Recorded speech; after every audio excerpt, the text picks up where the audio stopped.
AP ప్రభుత్వం అమలు చేస్తున్న ఆటో డ్రైవర్ల సేవల పథకానికి కృతజ్ఞతలు తెలియజేస్తూ నందిగాంలో ఆటో డ్రైవర్లు ర్యాలీ చేపట్టారు. ఈ ర్యాలీలో ఆటో డ్రైవర్స్, క్యాబ్ డ్రైవర్స్ సోదరులతో పాటు ఎమ్మెల్యే సౌమ్య ఖాకీ చొక్కా ధరించి ఆటో ఎక్కి ర్యాలీలో పాల్గొన్నారు.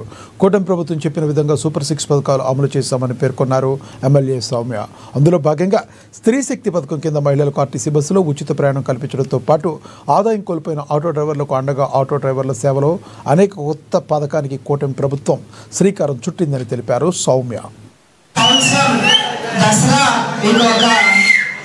అద్భుతమైన జ్ఞాపకం ఇచ్చింది.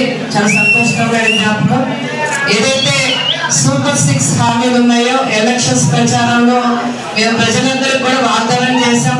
ఎన్డీఏ కూటమి అధికారంలోకి వచ్చాక తప్పకుండా సూపర్ 6 అమలు చేస్తామని చెప్పి ఈరోజు మరి అధికారంలోకి వచ్చాక చూస్తే లక్షల కోట్ల బడ్జెట్ లోటు ఉంది.